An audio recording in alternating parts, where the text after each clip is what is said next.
wabarakatuh. Halo semuanya, perkenalkan kami dari kelompok 6. Pada video kali ini kami akan menjelaskan tentang fisiologi dan teknologi pasca panen pada produk hortikultura. Selamat menyaksikan.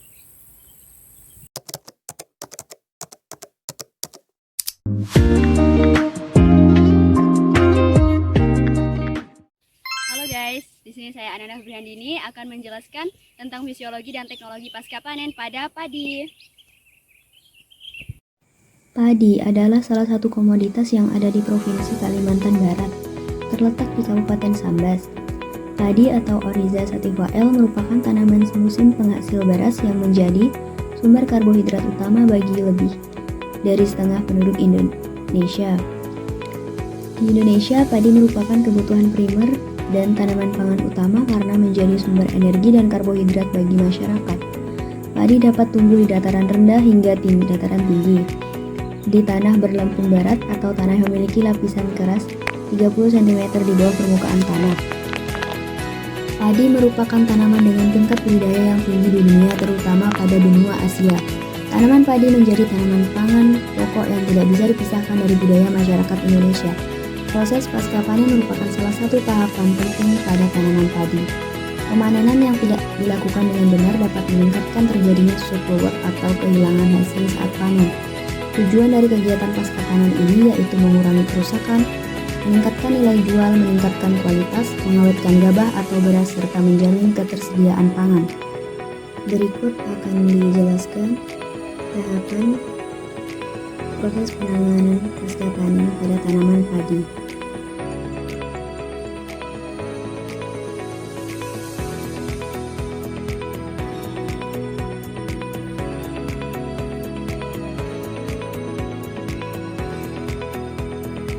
Tahapan penanganan pasca panen pada padi. Yang pertama yaitu proses panen. Tahapan awal pada proses pasca panen padi adalah proses perontokan bulir padi dan batangnya. Untuk pemanenan padi, umur optimalnya 90-95%. Jika padi sudah berwarna keemasan, penggunaan kombinasi harvester dapat mengurangi kerugian saat panen. Proses perontokan bulir padi dapat dilakukan secara manual, yaitu dengan cara memukul-mukul batang padi di atas papan kayu atau menggunakan alat bantu mesin pump. Yang kedua yaitu perontokan. Perontokan bertujuan untuk memisahkan antara tangkai padi dan buahnya. Penggunaan power thresher atau mesin perontok padi dalam perontokan dapat mengurangi kehilangan hasil padi sekitar 3%. Yang ketiga yaitu pengangkutan. Artinya, memindahkan gabah setelah panen untuk mempertahankan mutu gabah.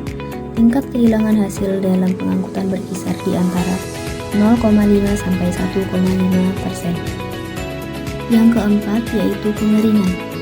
Pengeringan padi merupakan kegiatan untuk mengurangi kadar air yang terkandung dalam bulir padi sehingga padi dapat disimpan dalam waktu yang cukup lama. Penjemuran padi efektif dijemur selama 3-5 hari. Pengeringan padi dilakukan hingga kadar air padi optimal yaitu berada pada rentang 13-14% sehingga akan memberikan mutu beras yang baik. Yang kelima yaitu pembersihan dan sortasi. Pembersihan gabah bertujuan menghilangkan butir hampa dan benda asing. Pembersihan dapat dilakukan dengan cara diayak, ditampi, dianginkan atau menggunakan blower. Sortasi artinya memilah hasil panen yang baik dari kerusakan padi. Kegiatan sortasi dapat dilakukan saat perontokan, pengeringan maupun pembersihan. Yang keenam yaitu proses penggilingan. Proses penggilingan gabah adalah rangkaian tahap pengupasan sekam, pengusahan gabah, pengemasan, dan penyimpanan. Rendemen penggilingan sangat bergantung terhadap bahan baku, derajat, masak, cara, perawatan gabah, dan konfigurasi penggilingan. Yang ketujuh yaitu pengemasan dan penyimpanan. Pengemasan bertujuan untuk melindungi produk dari faktor-faktor di luar. Pengemasan padi dapat menggunakan bahan seperti karung plastik, karung goni, dan sebagainya. Tujuan utama penyimpanan gabah dan beras adalah untuk memperpanjang waktu simpan dengan mengurangi kehilangan, penurunan mutu, dan biaya serendah mungkin. Halo guys, perkenalkan nama saya Nusri Astuti. Saya akan menjelaskan fisiologi dan teknologi pasca panen pada singkong.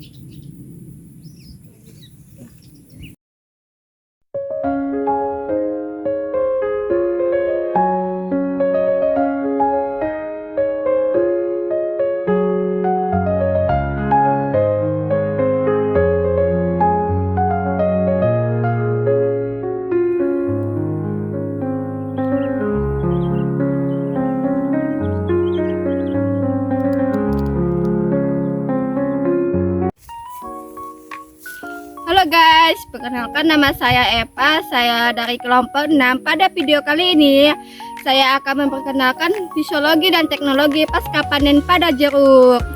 Simak video kali ini ya guys. Dadah!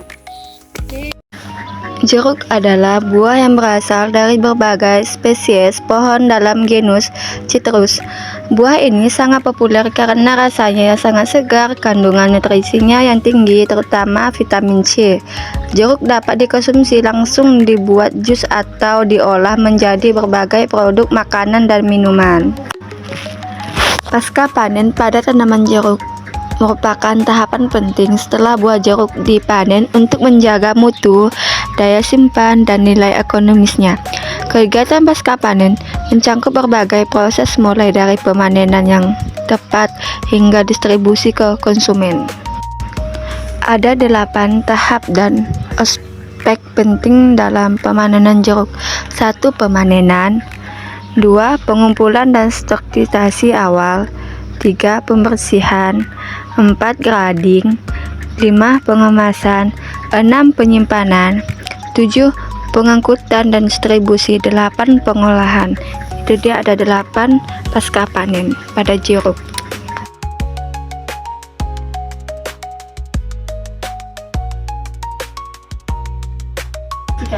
Nah, ini pemanenan pada buah jeruk. Sebaiknya kita menggunakan gunting ataupun pisau yang tajam.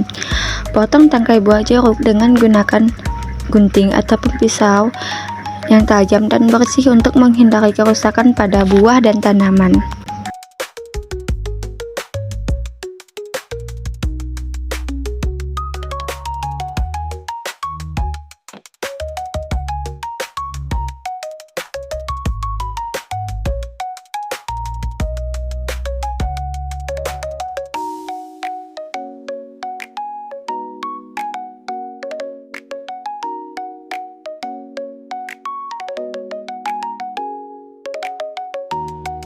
Nah, pada di sini ada sedikit perbedaan pada buah jeruk. Yakni yang kecil memiliki rasa yang asam, sedangkan yang besar itu memiliki rasa manis. Itu disebabkan oleh faktor sebagai varietas, kematangan, dan kondisi lingkungan, perawatan tanaman, musim. Nah, itu disebabkan oleh pada buah jeruk. Musim juga berpengaruh pada panenan, juga dapat mempengaruhi rasa jeruk yang dapat dipanen pada musim tertentu dapat memiliki rasa yang lebih baik. Maunya enak banget loh, kalian harus coba. Promosi di mana?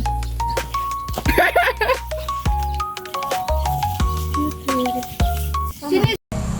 Assalamualaikum warahmatullahi wabarakatuh. Halo guys.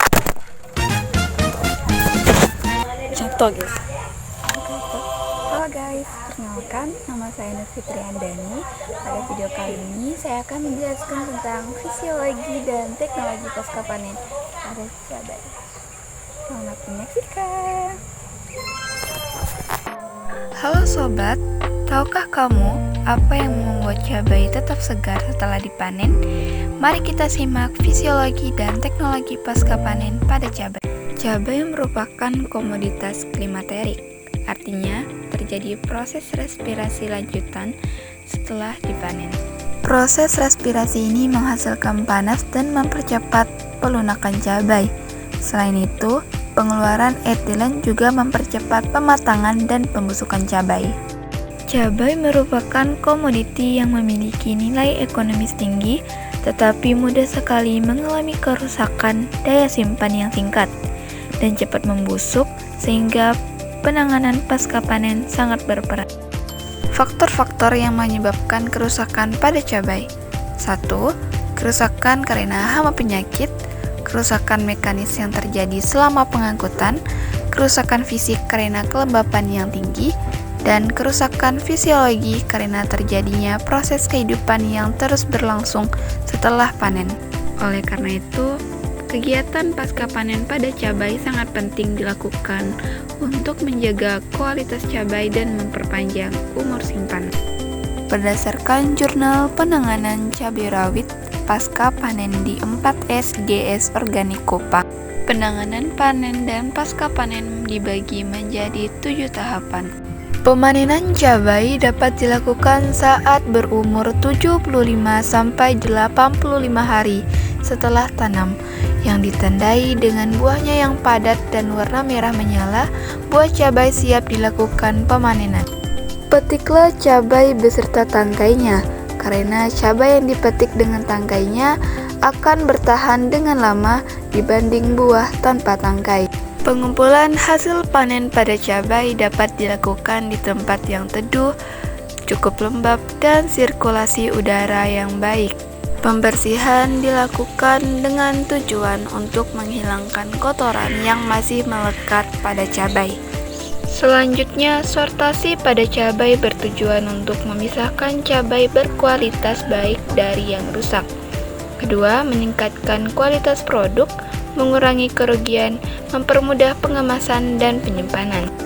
Grading pada cabai adalah proses penilaian cabai berdasarkan warna, bentuk, kualitas atau kadar air dengan tujuan untuk meningkatkan keuntungan dan memenuhi standar konsumen.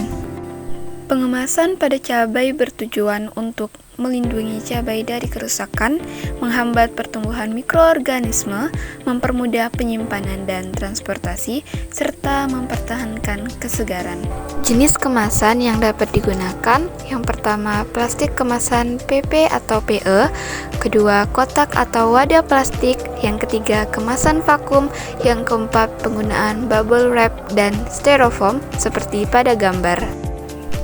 Poin penting untuk penyimpanan dan pengemasan cabai. Yang pertama, suhu ideal 7-10 derajat Celcius untuk memperlambat respirasi. Yang kedua, kelembapan relatif berkisar 90-95%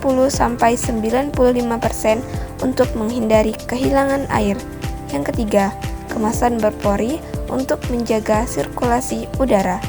Dengan kondisi penyimpanan yang tepat, kualitas cabai dapat dipertahankan lebih lama. Upaya untuk meningkatkan nilai cabai dapat dilakukan dengan membuat produk olahan seperti cabai kering, saus cabai, atau bubuk cabai. Dengan memahami fisiologi dan menerapkan teknologi pasca panen yang tepat, kita dapat meningkatkan kualitas, memperpanjang masa simpan, dan menambah nilai jual, serta mengurangi kerugian pasca panen. Nah, udah disaksikan kan video tentang penjelasan fisiologi dan teknologi pasca panen pada produk hortikultura, yaitu jeruk, padi, cabai, dan singkong. Terima kasih sudah menonton. Untuk lebih lengkapnya bisa dilihat di referensi yang lebih tepat dan lengkap. Terima kasih sudah menonton. Kurang lebihnya kami mohon maaf. Kami akhiri. Wassalamualaikum warahmatullahi wabarakatuh. Bye-bye.